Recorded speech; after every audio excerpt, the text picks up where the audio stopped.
अस्सलामुअलैकुम दोस्तों, मेरा नाम डॉक्टर अली असगर है और आज की इस वीडियो में हम डिस्कस करने जा रहे हैं tips and technique to get high score in aptitude test. Aptitude test की प्रिपरेशन के दौरान बहुत से स्टूडेंट बहुत ज़्यादा मेहनत करते हैं, लेकिन उस बहुत ज़्यादा मेहनत के बावजूद भी कुछ स्टूडेंट का स्कोर जो है वो बहुत अच्छा आता है और बहुत से स्टूडेंट ऐसे होते हैं जो बहुत ज़्यादा मेहनत करने के बाद भी अच्छा स्कोर अचीव नहीं कर पाते।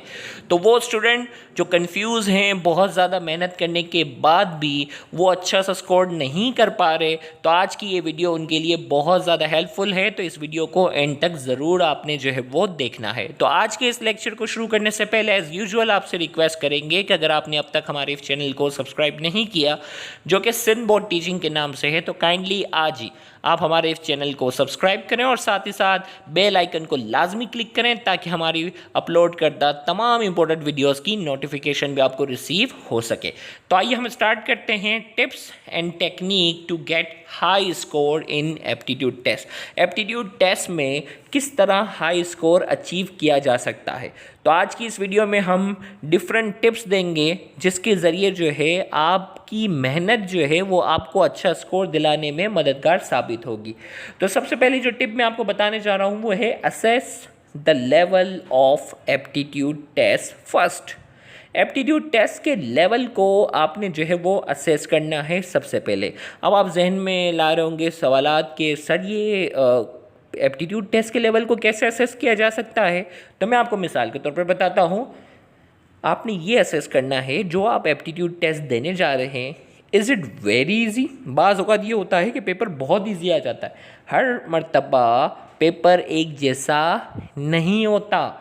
कभी कभार ये होता है कि पेपर बहुत ज़्यादा इजी आ जाता है और पेपर जब इजी आता है तो हर कोई स्टूडेंट जो होता है वो खुशी के मारे सवालात गलत कर रहा होता है। ये मैं आपको बता दूँ, ये बड़ी आपको अजीबोगरीब बात लगेगी, वरना आप हमेशा सुनते होंगे कि पेपर जब मुश्किल आता है तो बच्चा परेशान हो जाता है, कंफ्यूज हो जाता है और गलत सलत आंसर लगाता है। लेकिन आपने पेपर को बहुत इजी देखते हुए बहुत ओवर कॉन्फिडेंस नहीं होना। हर बच्चा जो है वो बिल्कुल ही रिलैक्स होना शुरू हो जाता है। हर बच्चा जो है वो मतलब ये समझता है कि बस आज तो बस मज़े हो गए। भाई आपने कंपटीशन में शामिल हैं, आपने ये नहीं करना कि आप 100 में से 70 सवाल सही करने हैं तो एडमिशन पक्का नहीं। आपका कंपटीशन दूसरों से। अगर पेपर इजी है तो सबके लिए ज़्यादा खुशी इख्तियार करने की ज़रूरत नहीं है, क्योंकि अक्सर औकात जो है वो खुशी के मारे भी बहुत सारे सवाल जो है वो सही हो रहे हैं। और ये तो बिल्कुल बच्चों वाला सवाल है, जब पता चला आंसर गलत कर दिया। तो बिल्कुल रिलैक्स रहना है। पेपर बाज़ औकात बहुत ज़्यादा ईजी भी हो सकता है, तो ईजी पेपर में आपने ओवर कॉन्फिडेंट नहीं होना। या पेपर समटाइम्स जो है वो एक नॉर्मल सा पेपर होता है, ओके, तो आपने सवालात को जो है वो थोड़ा सा असेस करते हुए अंदाज़ा लगा लिया कि पेपर बहुत ज़्यादा इजी भी नहीं है, बहुत ज़्यादा मुश्किल भी नहीं है, नॉर्मल है, ओके। या पेपर बाज़ औक़ात डिफ़िकल्ट होता है। पेपर जब डिफ़िकल्ट होता है ना तो बच्चा हो जाता है कन्फ्यूज़। जैसे इसकी मिसाल मैं आपको दूं, क्रिकेट टीम के अंदर आपने देखा होगा कि बाज़ औक़ात यही हमारी पाकिस्तान की क्रिकेट टीम होती है, बाज़ औक़ात बहुत अच्छा परफॉर्म करती है, वही प्लेयर्स होते हैं और बड़े से बड़ी टीम को जो है वो शिकस्त दे देते हैं। और बाज़ औक़ात यही प्लेयर्स होते हैं लेकिन उनकी परफॉर्मेंस इतनी बुरी होती है कि हम बड़े मायूस हो जाते हैं कि यार इन्होंने क्या कर दिया, आज हमारा दिल तोड़ दिया, यार अच्छा नहीं खेला। तो सेम यहाँ एंट्री टेस्ट की मिसाल भी कुछ इस तरीके से है। कभी कभार पेपर बहुत इजी होता है, खुशी के मारे गलत, कभी कभार नॉर्मल होता है, ओके, नॉर्मल पेपर की आपको आदत होती है। कभी कभार पेपर मुश्किल होता है तो स्टूडेंट घबराहट का शिकार हो जाते हैं और उन घबराहट में जो है वो जो आसान सवाल हैं जो वो आसानी से कर सकते थे वो भी फिर गलत सलत करना शुरू हो जाते हैं। तो आपने अपने जज्बात पर क्या करना है, कंट्रोल रखना है और मेंटली प्रिपेयर रहना है कि ये पेपर आसान भी हो सकता है, नॉर्मल भी हो सकता है और पेपर मुश्किल भी हो सकता है। और बाज़ वक़्त पेपर बहुत ही मुश्किल हो सकता है, जिसकी मिसाल मैं आपको दूँ 2009 और 2013 ये एंट्री टेस्ट की तारीख के सबसे मुश्किल तरीन पेपर हैं। यहाँ तक के बाकायदा एहतजाज भी हुए हैं उस ईयर में, क्योंकि उन्होंने ए लेवल्स के पूरे सवाल उठाकर दे दिए थे, जिस पर बाद में स्टूडेंट ने जो है वो एहतजाज किया कि ये किस तरह के सवाल है, लेकिन एहतजाज का कोई फ़ायदा नहीं होता। जो करना है उसी दिन करना है, उसी दिन आपने क्या करनी है, परफॉर्मेंस देनी है। तो बहुत ज़्यादा मुश्किल पेपर को देखकर अपना मोराल आपने इस तरह बढ़ाना है कि ये मुश्किल पेपर है तो सबके लिए मुश्किल है, सिर्फ आपके लिए नहीं है। बाज़ औक़ात जो होती है ना पिच, क्रिकेट की जो पिच होती है वो बहुत कहते हैं ना बैटिंग पिच है। अब बैटिंग पिच पे क्या होता है, T20 मैच आजकल चल रहे हैं, तो T20 मैच में क्या होता है कि बैटिंग पिच है तो भाई सामने वाली पहली बैटिंग करने वाली टीम को 200 रन बनाने पड़ेंगे। और 200 रन के बावजूद भी क्या होता है, दूसरी बैटिंग वाली टीम जो होती है वो बाज़ औक़ात 200 रन का टारगेट भी अचीव कर जाती है। और बाज़ औक़ात पता होता है कि ये पिच यहाँ की जो है वो बैटिंग पिच नहीं है, ये पिच जो है वो बॉलिंग पिच है, यहाँ रन बनाने जो है वो बहुत ज़्यादा मुश्किल होते हैं। तो उसमें जो है वो कमेंटेटर भी कहता है कि इस पिच पे अगर 140 145 भी अगर पहली बैटिंग वाली टीम ने अगर बना लिया है तो वो मैच क्या कर सकती है, विन कर सकती है। और बाज़ औक़ात ऐसा ही होता है भाई, बाज़ औक़ात 130 का टारगेट भी जो है वो अचीव नहीं कर पा रहे होते T20 में, तो वो पिच पर भी क्या है डिपेंड करता है। तो आपने इसकी मिसाल को सेम यही रखना है कि पेपर असेस करते वक्त आपने ये असेस कर लेना है कि ये बैटिंग पिच है, बॉलिंग पिच है। मिसाल मैं आपको सिर्फ इसलिए समझा रहा हूँ कि आजकल क्रिकेट वर्ल्ड कप भी चल रहे हैं ना, तो आपने असेस कर लिया कि भाई ये बहुत मुश्किल है, बहुत इजी है, नॉर्मल है, वो आपने असेस कर लेना है और इसके मुताबिक आपने जो है वो MCQ सॉल्व की तरफ बढ़ना है। बेतुक्का अगर करोगे तो आपके लिए प्रॉब्लम आएगी। इसी तरीके से मैं आपको थोड़ा सा पास रिव्यू बताता हूँ कि सर ये मुश्किल पेपर आता है तो इस पर ओवरऑल रिजल्ट पे क्या फ़र्क पड़ेगा। पेपर अगर बहुत ज़्यादा इजी आ जाता है तो ओवरऑल रिजल्ट पे क्या फ़र्क पड़ेगा। तो मैं आपको थोड़ा सा पास रिव्यू से थोड़ा समझाता हूँ। और पास रिव्यू में जो NTS टेस्ट कंडक्ट करता था उसकी बात करते हैं। तो NTS ने जो टेस्ट कंडक्ट शुरू किया था वो 2009 में किया था। 2009 से पहले NTS टेस्ट कंडक्ट नहीं किया करता था। तो 2009 में आपको यकीन दिलाना चलूँ कि 69% पर भी last admission Sindh medical college में हुआ था। कराची की ओवरऑल बात करो, चलो KMDC भी शामिल कर दो, तो 69% स्कोर यानी मैट्रिक का, इंटर का, ये सब ओवरऑल स्कोर मिलाकर जिसका ओवरऑल रिजल्ट 69% भी जिसकी बन रही थी ना, उसका भी एडमिशन हुआ। क्यों? 2009 का पेपर बहुत बहुत ज़्यादा जो है वो क्या था, मुश्किल था। 2010 में पेपर जो है वो मॉडरेट हुआ, ना बहुत ज़्यादा मुश्किल था ना बहुत ज़्यादा आसान था। तो इसमें क्या था, लास्ट एडमिशन जो हुआ वो 72% पे हुआ, 3% क्या हो गई, बढ़ गई। ओवरऑल जिसकी 72% थी उसका एडमिशन हुआ है, 71% वालों का भी नहीं हुआ। और उस वक्त हमारी एक स्टूडेंट थी 16 पोजीशन इन कराची विद 88.2, उसने कराची में 16वीं पोजीशन हासिल की थी और वो 16वीं पोजीशन पर उसका स्कोर था 88.2 स्कोर था। और जबकि उस साल 72% वालों का भी एडमिशन हो गया। 2011 में पेपर आसान आ गया और पेपर जब आसान आया तो उस वक्त एडमिशन कितने पे क्लोज हुआ, 78% पर जाकर जो है वो एडमिशन जो है वो क्लोज हुआ। और 77 वालों को भी देखिए ये MBBS की बात कर रहा हूँ, सही है, BDS वाले परेशान ना हो, इससे कम परसेंटेज पे BDS वालों का हुआ है, हम MBBS की बात कर रहे हैं। तो 78% पर MBBS का एडमिशन हुआ। 25th पोजीशन उस साल जो है वो एक स्टूडेंट ने हासिल की थी और 89.6% जो है वो उनका स्कोर था। 2012 में पेपर बहुत ईजी आया, 2012 में पेपर बहुत इजी आया तो उस वक्त एडमिशन जो है वो क्या हुआ, 79% पर जाकर जो है वो एडमिशन जो है वो क्लोज हुआ। 2013 2009 के मुकाबले में भी ये जो है वो बहुत ज़्यादा डिफ़िकल्ट पेपर था और बल्कि मैं कहूँ तो ये एंट्री टेस्ट की तारीख का अब तक का सबसे मुश्किल पेपर है। अगर आपके पास पेपर हो तो आप उस पेपर को रिव्यू कीजिएगा, आपको अंदाज़ा हो जाएगा कि 2013 के सवालात जो है वो सबसे ज़्यादा आपको जो है वो डिफ़िकल्ट नज़र आएंगे। तो 2013 में 68% पर भी जो है वो MBBS में एडमिशन हुआ है बच्चों का। और उस साल 13 पोजीशन इन कराची हमारे एक स्टूडेंट का था और 84.3% उन्होंने जो है वो स्कोर किया था और 68% पर भी एडमिशन हुआ है। 2014 पेपर जो है वो मॉडरेट था, 73% पर जो है वो एडमिशन हुआ था और उस साल फर्स्ट पोजीशन इन कराची जो है हमारे स्टूडेंट की थी और उनकी परसेंटेज थी 91.5। एग्रीगेट कितना स्कोर था, 91.5 स्कोर था और उस पर उन्होंने कराची में जो है वो टॉप किया। अब जो है वो ये पूरी जो है वो कुछ प्रीवियस एग्जांपल सिर्फ मैंने आपके सामने रखी। 2022 में लास्ट एडमिशन जो है वो कितनी परसेंटेज पर होता है, ये इस साल यानी एंट्री टेस्ट से पहले कोई नहीं बता सकता।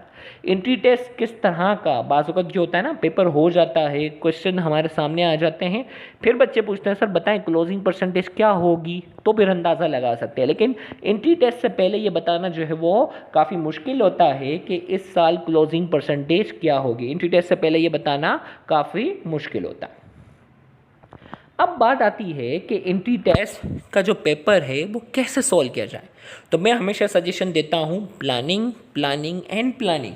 आपने पेपर ऐसे नहीं करना कि 200 सवाल आपके सामने हैं, सवाल रखा और आपने जो है वो आंसर जो है वो बेतुके तरीके से जो है वो आपने मार्क करना शुरू किया। नहीं, एंट्री टेस्ट का जो पेपर होगा इसमें आपकी प्लानिंग जो है वो बहुत ज़्यादा ज़रूरी है। अगर आप बगैर प्लानिंग के साथ पेपर सॉल्व करने जा रहे हैं, देखिए क्रिकेट मैच में भी यही होता है ना, ओपनिंग बैट्समैन कौन सा होगा, मिडल ऑर्डर कौन सा होगा, ऐसा तो नहीं है ना कोई भी बैट्समैन जो है वो ओपनिंग पे भेज दो, कोई भी बैट्समैन ओपनिंग में भेज दो, वो छक्के चौके मारेगा और मैच जीत जाएंगे। नहीं, ऐसा तो नहीं है। बाकायदा एक पूरी प्लानिंग होती है। कौन सा बॉलर जो है वो स्टार्टिंग में नई गेंद के साथ बॉल अच्छी करवा सकता है, कौन सा जो है वो बैट्समैन जो है वो नई गेंद के साथ जो वो बैटिंग अच्छी कर सकता है, कौन सा मिडल ऑर्डर बैट्समैन अच्छा है और कौन सा जो है वो बिल्कुल प्रेशर में जो है वो मैच को जो वो विन करवाने की सलाहियत रखता है। तो planning is very very important. तब आप सोचेंगे कि सर प्लानिंग किस तरह करें, पेपर हम किस तरह सॉल्व करें। तो आइए मैं आपको बताता हूँ प्लानिंग आपकी क्या होनी चाहिए। प्लानिंग में आपको पहले अपने एग्ज़ाम का पैटर्न पता होना चाहिए। एग्ज़ाम का पैटर्न आपके सामने कुछ इस तरीके से है कि इंग्लिश के आपके सामने इस साल जो है वो 18 क्वेश्चंस हैं, फिज़िक्स के आपके सामने जो है वो 54, केमिस्ट्री के 54, बायोलॉजी के 68 और लॉजिकल रीजनिंग क्वेश्चंस के 6 मार्क्स हैं आपके पास। यानी टोटल एमसीक्यू की तादाद इस साल आपके पास जो है वो 200 है। अब ये 200 का जो पेपर है ये 5 हिस्सों में जाकर जो है वो डिस्ट्रीब्यूट हो रहा है। इंग्लिश, फिज़िक्स, केमिस्ट्री, बायोलॉजी और लॉजिकल रीजनिंग क्वेश्चंस। तो ये 5 हिस्सों में जाकर आपका ये पेपर जो है वो क्या हो रहा है, डिवाइड हो रहा है। तो आपको ये प्लानिंग पता होनी चाहिए। अब देखें ये जो सीक्वेंस रखी है ना, ज़रूरी नहीं कि इंग्लिश के सवाल सबसे पहले हो, तो बाकायदा पोर्शन ज़रूर बना होगा भाई। एक फिज़िक्स का पोर्शन होगा, एक केमिस्ट्री का पोर्शन सेक्शन बना हुआ है, बायोलॉजी का सेक्शन है, लॉजिकल रीजनिंग का। तो ये 5 सेक्शन में आपका पेपर जो है डिवाइडेड होना चाहिए। तो आपको प्लानिंग करते वक्त ये पैटर्न मालूम होना बहुत ज़रूरी है। फिर इसी तरीके से आपने क्या करना है, choose the subject first in which you are more efficient. आपने वो सब्जेक्ट जो है वो सबसे पहले चूज़ करना है जिसमें आप सबसे ज़्यादा इफ़िशेंट हो। क्यों, इसकी वजह क्या है? बच्चे पूछते हैं ना सर इफ़िशेंट वाले सवाल तो हम एंड में भी कर लेंगे, मुश्किल वाले पहले करने चाहिए। ये बच्चों का कॉमन सवाल है कि सर हमें कौन सा पोर्शन जो है वो सबसे पहले सॉल्व करना चाहिए। ये बड़ा एक बच्चों का कॉमन सवाल होता है। तो मेरी सजेशन, देखें हर टीचर आपको एक अलग अलग एडवाइस देगा, लेकिन मेरी सजेशन है choose the subject first in which you are more efficient. आप वो सब्जेक्ट जो है वो सबसे पहले चूज़ करेंगे जिसमें आपने इफ़िशेंट हैं। इसकी वजह मैं आपको बताता हूँ, आपका मोरल हाई हो जाएगा। जैसे भाई एक बैट्समैन है, वो बैटिंग करने आता है। अब T20 मैच की मैं एग्जांपल आपके सामने रखता हूँ क्योंकि मैं प्रेशर की एग्जांपल आपको मैं इसी से बेहतर तरीके से समझा सकूँगा, इसीलिए मैं ये एग्जांपल रख रहा हूँ। फॉर एग्जांपल एक बैट्समैन जो है वो बैटिंग करने आ रहा है और उसको पता चलता है कि 5 रन पे 4 विकेटें उड़ चुकी हैं। भाई उसकी टीम की 5 रन पर 4 विकेट्स जो हैं वो आउट हो चुके हैं, 4 प्लेयर आउट हो चुके हैं और वो जो है वो 5वां या 6ठा प्लेयर बनकर जो वो बैटिंग बजा रहा है। मुझे बताओ क्या वो प्रेशर में होगा? जवाब है यस, वो प्रेशर में होगा, वो अच्छा परफॉर्म नहीं कर सकेगा, चांस होगा कि वो भी आउट हो जाए। लेकिन एक बैट्समैन है वो बैटिंग पर जा रहा है, T20 मैच की एग्जांपल ही सामने रखते हैं, और वो अब जा रहा है 110 रन पर, एक ही आउट हुआ है और अब वो 3rd प्लेयर बन के जा रहा है। भाई 2 तो क्रीज पे है ना, अब 1 विकेट आउट हुई है और तकरीबन 8 या 9 ओवर के अंदर उसकी टीम ने 110 रन बना लिए हैं और सिर्फ पहली ही विकेट गिरी है और अब वो तीसरा बैट्समैन बनकर जो है वो क्या हो रहा है, उस पिच पर आ रहा है। तो उसका मोरल हाई होगा ना, मोरल हाई होगा तो क्या होगा, उसकी परफॉर्मेंस भी अच्छी होगी, वो अच्छे शॉट खेलेगा और हो सकता है कि वो अपनी टीम को ज़्यादा से ज़्यादा अच्छे रन पे पहुंचा दें। तो कहानी यहाँ जो है वो एंट्री टेस्ट के अंदर प्रेशर की है। प्रेशर की यहाँ बात आ रही है, तो आपने अपने प्रेशर को रिड्यूस कैसे करना है? Choose the subject first in which you are more efficient. आपके पास फिजिक्स, केमिस्ट्री, बायोलॉजी, इंग्लिश और लॉजिकल रीजनिंग क्वेश्चन है और आपको लगता है कि आप जिस सब्जेक्ट में सबसे ज़्यादा एफिशिएंट है, जिस सब्जेक्ट में आप सबसे ज़्यादा एफिशिएंट हैं, आपने जो है वो सब्जेक्ट पहले चूज़ करना है। उसके अगर आपने सवालात जो है, जैसे बायोलॉजी के 68 क्वेश्चन है, आपने बायोलॉजी का पोर्शन पहले लिया और आपको मालूम है कि बायोलॉजी में आप एफिशिएंट है, 68 में से आपने 62 63 क्वेश्चन सही कर लिए हैं, तो आपका कॉन्फिडेंस लेवल क्या हो जाएगा? बूस्टअप हो जाएगा, मोरल बढ़ेगा। अब आप केमिस्ट्री या फिजिक्स के पोर्शन में जाएंगे तो आप मेंटली तौर पर क्या है? रिलैक्स हैं कि यार 68 में से मुझे 62 क्वेश्चन तो कन्फर्म आ रहे थे। ओके, आपका मोरल क्या हो जाएगा? हाई होगा। और मोरल जब आपका हाई होगा तो आपकी परफॉर्मेंस भी ऑटोमेटिकली क्या हो जाएगी? बहुत अच्छी होगी। तो ये सबसे पहली टिप थी, choose the subject first in which you are more efficient. वो सब्जेक्ट आपने सेलेक्ट करना है जिसमें आपकी एफिशिएंसी क्या होगी? ज़्यादा से ज़्यादा अच्छी हो।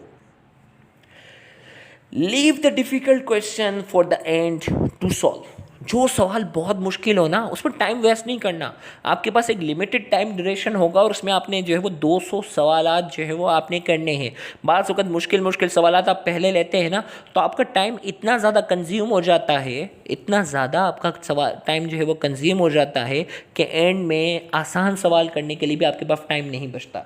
तो आपने जो है वो क्या करना है कि जो सवाल आपको बहुत ज़्यादा लेंदी लग रहे हों, बहुत बड़ा न्यूमेरिकल है, आपको पता है इसका मैं डेटा बनाऊंगा, पेंसिल से सॉल्व करूंगा या पेन से सॉल्व करूंगा, तो क्या होगा? आपका जो है वो बहुत टाइम लग सकता है और फिर आपका क्या हो जाएगा? प्रेशर बढ़ जाएगा ना।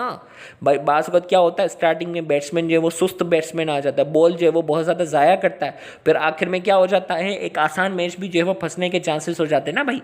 स्टार्टिंग में जो है वो T20 में ओपनिंग बैट्समैन अगर सुस्त बिठा दो, जो बहुत ज़्यादा टाइम ले रहे हैं, हालांकि विकेट नहीं गिरा रहे लेकिन स्लो स्लो रन बना रहे, तो लेकिन एंड वालों पे क्या आ जाता है? प्रेशर आ जाता है अपना टारगेट अचीव करने के लिए। तो इसीलिए मेरी सजेशन है कि leave the difficult questions for the end to solve. आपने जो है वो डिफ़िकल्ट क्वेश्चन को क्या करना है?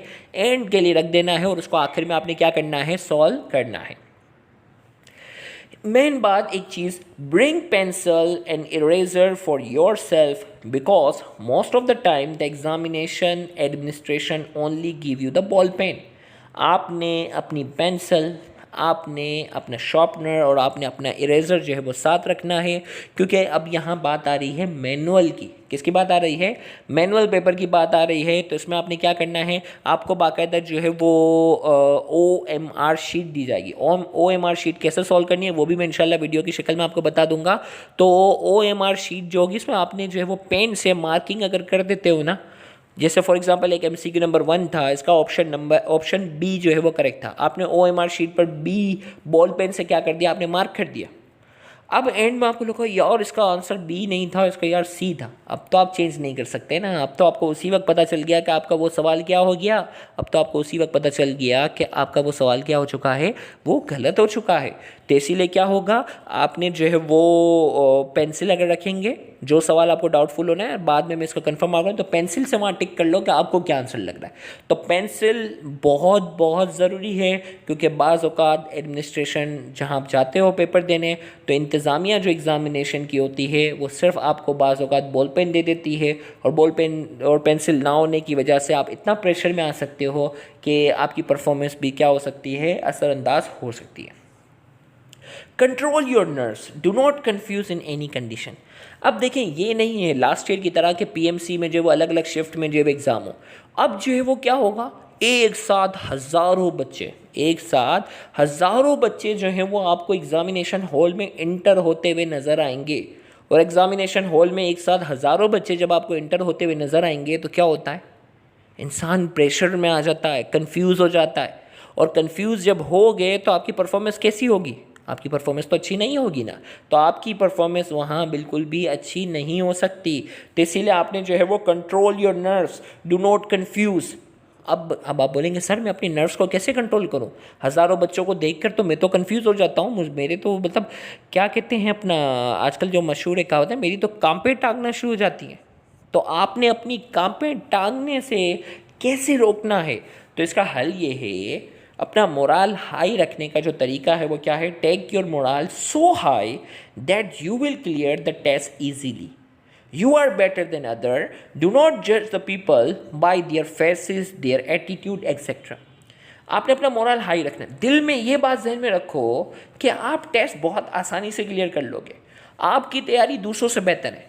अगर ये सोचोगे ना, अगर आप ये सोचो कि दूसरों की तैयारी अच्छी है, आपकी अच्छी नहीं है, तो आप कंफ्यूज हो गए, आप क्या हो गए, प्रेशर में हो गए। अपना मोरल इतना हाई रखना, आप ये जहन में बिठा लो कि आपकी तैयारी जो है ना, उसकी टक्कर की तैयारी किसी की नहीं है। बस सबको जो है वो क्या करो, आप देखो, डू नॉट जज the people by their faces. आपने लोगों के चेहरे से उनको जो वो जज नहीं करना।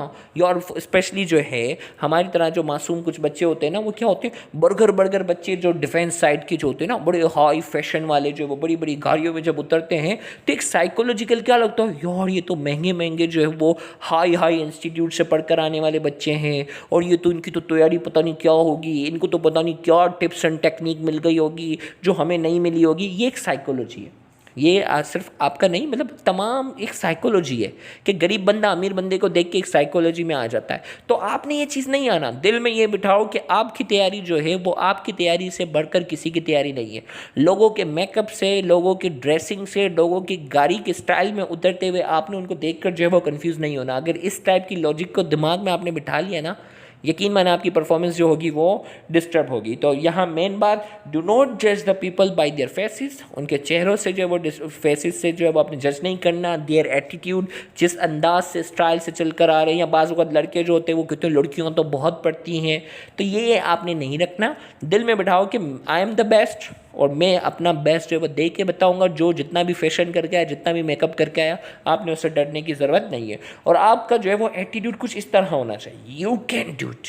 जैसे इस बच्चे के चेहरे पे अगर देखें तो एक पिक है जिसमें एक जज्बा दिखाई दे रहा है कि आज तो सबकी ऐसी की तैसी, हज़ारों बच्चों को जो है वो आज हराने का दिन है, और आज जो है वो टेस्ट के बाद जो है एक जश्न मनाने जा रहा हूँ। मतलब आपका एटीट्यूड जो है वो कुछ इस तरह होना चाहिए। अब एक अहम टिप मैं आपको जो बताता चलूँ, do not study too much new things that you will not retain, study the limited things. अब यहाँ जो है बात वक्त क्या होता है, स्टूडेंट जो है वो एग्ज़ाम के आखिर डेज में इतना कुछ पढ़ लेते हैं, भाई Punjab board, federal board, Sindh board, ये मतलब हर जगह पे हाथ पैर मारते हैं, और एट द एंड क्या होता है, विल नॉट रिटेन। आप ये चीज़ें नहीं रख सकते। आपके दिमाग की जो मेमोरी है वो क्या है, एक लिमिटेड है, और आखिर में आपका हाल कुछ इसी तरीके से होगा। जो पिक्चर में आपके सामने जो स्क्रीन पर एक आदमी नज़र आ रहा है जिसके सामने बहुत सारी बुक्स पड़ी हुई हैं, हालांकि इसने बहुत सारी बुक्स पढ़ी हैं, लेकिन एंड में क्या हो रहा है, एग्ज़ाम के एंड में उसके साथ यही हो रहा है कि वो अपने बाल पकड़ कर खींच रहा है, क्योंकि इसने जो कुछ पढ़ा था इसमें बहुत सारी चीज़ें वो क्या हो चुका है, भूल चुका है। तो या अहम बात मैं आपको बताता चलूँ, स्टडी द लिमिटेड थिंग्स। आपने लिमिटेड चीज़ों को जो है वो क्या करना है, लिमिटेड चीज़ों को आपने जो है वो स्टडी करनी है जो आप याद रख सको। ज़्यादा कुछ आपने जो नहीं करना। आप इतना कुछ जो वो हर तरह की बोर्ड की बुक्स और इनके पे जो हाथ पैर मारता है ना, यकीन मानो वो अच्छी परफॉर्मेंस नहीं दे पाता। तो आपने इतना पढ़ना है जिसको आप अच्छे से रिटेन रख सको। ज़रूरत से ज़्यादा चीज़ें पढ़ने की ज़रूरत नहीं है। जिसको आप रिटेन ना रख सकें तो उन चीज़ों पर उतना आपने जो है वो अपने आप को प्रेशराइज नहीं करना। Do not study before few hours of aptitude test. You are जज by your aptitude talent, not by your memorisation in aptitude test. अब देखो मेन बात, do not study before few hours of aptitude test. By entry test for example सुबह 9 बजे है तो बच्चा जो है वो क्या करता है, 8:30 बजे भी क्या कर रहा है, या उससे 1 घंटे पहले भी बुक लेकर जो है वो क्या कर रहा है, रट्टा मार रहा है। अब उससे क्या होगा, आपका इतना हेडेक होना शुरू जाएगा, इतना सरदर्द हो जाएगा, आपका दिमाग फ्रेश नहीं होगा। आपको जो टिप्स एंड टेक्निक बताई गई होंगी उसको आप इम्प्लीमेंट नहीं कर सकेंगे। तो याद रखना, आपने अक्सर देखा होगा कि जो प्लेयर्स होते हैं, बैट्समैन जो होते हैं, वो अक्सर जो प्रैक्टिस करते हैं वो एक दिन पहले करते हैं। जिस दिन मैच होता है उस दिन अच्छे से नींद करते हैं, बिल्कुल फ्रेश तरीके से आते हैं। तो आपने अपने दिमाग पर एप्टीट्यूड टेस्ट से कुछ घंटे पहले अपने दिमाग पर बिल्कुल जोर नहीं डालना। आपने बिल्कुल अपने दिमाग को बिल्कुल रिलैक्स रखना है। और क्यों, यू आर जज बाय योर एप्टीट्यूड। एप्टीट्यूड का मतलब होता है टैलेंट। आप अपने टैलेंट से जज कर आपको किया जाएगा not by your memorisation in aptitude test. Memory नहीं है, रट्टा नहीं है यहाँ, क्योंकि आपके सामने हर सवाल जो आ गया उसके पास जो है वो 4 या 5 ऑप्शन आपके सामने, और उन 4 या 5 ऑप्शन में से आपने राइट ऑप्शन सेलेक्ट करना है। और राइट ऑप्शन सेलेक्ट करने के लिए रट्टा नहीं चाहिए होगा, वहाँ आपका दिमाग का फ्रेश होना, आपके दिमाग की जो परफॉर्मेंस होनी चाहिए वो बहुत अच्छी होनी चाहिए, और उसी परफॉर्मेंस की बेस पर आप क्या कर सकेंगे, अच्छा परफॉर्म कर सकेंगे। तो एप्टीट्यूड टेस्ट से कुछ घंटे पहले आपने जो है वो स्टडी नहीं करनी। Revise all your class lecture, revise the tips and technique of solving MCQ which was discussed in the class। अब आप अगर ऑनलाइन हमारे रजिस्टर्ड ग्रुप के जो स्टूडेंट हैं तो आपने क्या करना है, एट द एंड आपने मेन टॉपिक्स के जो है वह क्या करने हैं, लेक्चर्स। अब ज़रूरी नहीं है कि लेक्चर्स की वीडियो आप देखें, आपने क्या करना है, आपने जो लेक्चर्स नोट करते वक्त अपनी कॉपी में जो मेन पॉइंट्स लिखे हुए हैं ना वो आपने रिवाइज करने हैं। Revise the tips and technique of solving MCQ solve करते वक्त जो आपको मेन टिप्स एंड टेक्निक जो बताई गई होगी उसको आपने रिवाइज करना है, which was discuss in the class. Class के दौरान जो है, ऑनलाइन क्लासेस के दौरान या फिजिकल क्लासेस में आप जहाँ भी पढ़ते हैं वहाँ अगर कोई टिप्स एंड टेक्निक बताई गई है तो उन मेन बातों को आपने क्या करना है, अच्छे से रिवाइज करना, नहीं भूलना। वरना क्या होगा, टेस्ट देने के बाद अरे यार सर ने तो मुझे ये बात बताई थी, हाँ यार ये सवाल तो क्लास में डिस्कस हुआ था, फिर भी मुझसे क्या हो गया, गलत हो गया। तो फिर क्या फ़ायदा आपकी तैयारी करने का। तो यहाँ यही हुआ कि मेन बातें जो आपके सीनियर्स ने, आपके टीचर्स ने जो आपको बताई हैं उन सारी बातों को अच्छे से आपने क्या करना है, रिकॉल करना है। अब बात आती है एजुकेटेड गेस। सवालात जो हैं भाई, एमसीक्यू जो है ना बाज़ औक़ात जो कहते हैं ना ऑड वन आउट, हम कहते हैं कि एक सवाल अगर मैं आपको दे दूं, which of the following is the unit, मिसाल बहुत आसान सवाल से देता हूं कि भाई फोर्स की यूनिट क्या है, तो आपको मालूम होगा कि भाई फोर्स की यूनिट जो है वो न्यूटन है। लेकिन बाज़ औक़ात ये वो किसी को मिसाल के तौर पर अगर न्यूटन नहीं पता, लेकिन उसको बकिया जो 3 ऑप्शन हैं उनको पता है कि ये फोर्स की यूनिट नहीं हो सकती। एक जूल का ऑप्शन था, एक वॉट का ऑप्शन था, एक जो है वो न्यूटन पर मीटर स्क्वायर का ऑप्शन था। अब स्टूडेंट को पता है कि न्यूटन पर मीटर स्क्वायर जो है वो प्रेशर की यूनिट है, जूल जो है वो एनर्जी की यूनिट है, वॉट जो है वो पावर की यूनिट है। अब जो चौथा ऑप्शन है इसे नहीं पता कि ये न्यूटन किसकी यूनिट है, लेकिन फिर भी वो क्या कर लेगा, वो मार्क करेगा। तो आपको जो सवालात नहीं आते उस पर जो है वो ब्लाइंडली नहीं जाना, आपने जो है वो क्या करना है, एजुकेटेड तौर पर जो है वो क्या करना है, उस सवाल को पढ़ना है, और उस सवाल में जो ऑप्शन उस एमसीक्यू का आंसर नहीं हो सकते, जो आंसर नहीं हो सकते उनको क्रॉस कर दो, साइड पे छोटा सा क्रॉस करो, ये आंसर नहीं हो सकता। और जो आखिर में बच जाता है वो क्या है, उसका आंसर है। तो इस तरह से जो है वो आपने एजुकेटेड गेस की क्या करनी है, प्रैक्टिस करनी है। हर स्टूडेंट का एजुकेटेड गेस लगाने का तरीका कार जो होता है वो अलग होता है। तो इंशाल्लाह अगर आप कहेंगे तो एजुकेटेड गेस पर भी हम एक वीडियो रिकॉर्ड करेंगे।